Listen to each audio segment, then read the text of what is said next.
Hello नमस्कार दोस्तों, मैं अश्विनी कुमार आप लोगों के साथ फिर से बात करने वाला हूं एक ऐसी सच्ची कहानी जो आप लोगों को झकझोर कर रख देगी। क्योंकि ये कहानी है जब माँ की ममता और पिता के प्यार पर भारी पड़ जाते हैं झूठे वादे, और जब उन झूठे वादों पर विश्वास करके और माँ की ममता और पिता के प्यार को ठुकरा दिया जाता है, तब होता यही है कि लड़की या तो सूटकेस में मिलेगी या फिर मिलेगी फ्रिज में कटे हुए टुकड़ों में। और यही हुआ दिल्ली के एक मेहरोली जैसे एरिया में। यह कहानी है मुंबई की श्रद्धा की।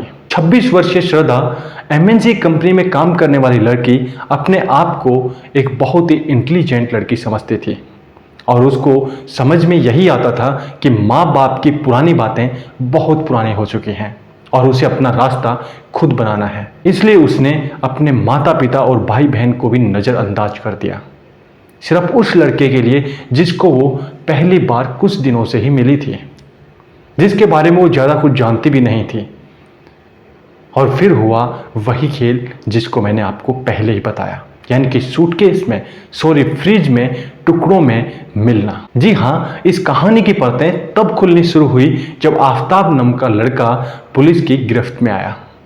जब लड़की मिल नहीं रही थी और अपने दोस्त के थ्रू बात होती थी, अपने माता पिता से उसकी कोई बात भी नहीं होती थी, तो उसके एक दोस्त ने बताया उसके पिता को कि मेरी बातें भी काफ़ी दिन हो गए श्रद्धा से हो नहीं पा रही हैं, ऐसी क्या वजह है। और जब उसके पिता, क्योंकि पिता तो पिता होता है, बेशक लड़की ने अपने पिता को ठुकरा दिया था, लेकिन पिता फिर भी वहाँ पर दिल्ली में आया और जो एड्रेस दिया हुआ था वहाँ पर जाकर देखा तो ताला लगा हुआ था। पिता ने अपनी बेटी की गुमशुदगी की रिपोर्ट दर्ज कराई और फिर आगे शुरू होती है पुलिस की कहानी।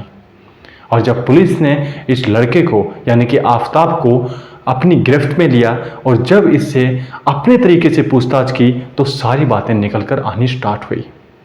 जब कहानी है आपकी रूहें कँपा देगी। जब लड़की अपने परिवार को मुंबई से और छोड़कर उस लड़के के लिए दिल्ली आ गई थी, और लड़के ने ज़्यादा दिन भी हुए नहीं थे, महज 10 दिन में ही उस लड़की को टुकड़ों में काटकर और फ्रिज में सजा दिया, और रात के 2 बजे उठकर उन टुकड़ों को जंगलों में फेंक कर आता था। यानी कि वो प्यार, वो कस्में, वो वादे अब जंगलों में टुकड़ों में कटकर और बिखरे पड़े थे। यही होती है ऐसी कहानियों का अंजाम। मैं सभी ऐसा नहीं कह सकता, लेकिन बहुत सारे लोग ऐसे होते हैं, क्योंकि ये प्री प्लानिंग थी, यानी पहले से ही प्लान किया हुआ था, या फिर बाद में ऐसी कोई कंडीशन बनी, वो तो धीरे धीरे पता लगेगा। लेकिन शक तो यही जाता है कि प्लानिंग पहले से ही हो। और ऐसी कितनी अनगिनत लड़कियों के साथ ऐसा होता है कोई भी नहीं जानता, क्योंकि ऐसे लड़के हर जगह भरे पड़े हैं। क्योंकि सोशल साइट्स पर अच्छी अच्छी बातें करने वाला अंदर से भी ऐसा ही हो, ऐसा विश्वास करना बहुत बड़ी बेवकूफ़ी है। और यही आजकल हो रहा है। लोग बड़ी बड़ी बातें सोशल साइट्स पर करते हैं, लेकिन सच्चाई उनके पीछे कुछ और ही होती है। और श्रद्धा भी उन झूठी बातों में फंस गई। जैसे जैसे परतें खुलती जा रही हैं, इस केस में बहुत सारी ऐसी बातें निकल कर आ रही हैं जिन पर विश्वास करना मुश्किल है। और ये संदेश उन लड़कियों के लिए भी है जो अपने परिवार को छोड़कर, और अपने परिवार को तो बर्बाद करती ही हैं, लेकिन अपने आप को भी जंगलों में कटे हुए पाती हैं। तो कम से कम जब ऐसी कंडीशन आती है, जब प्यार करते हैं, तो कम से कम माँ बाप का राय लेना ज़रूरी है, क्योंकि माँ बाप कभी गलत हो ही नहीं सकते। यदि वो लड़का इतना कैपेबल होता, इतना अच्छा होता, तो माँ बाप भी शादी करा सकते थे।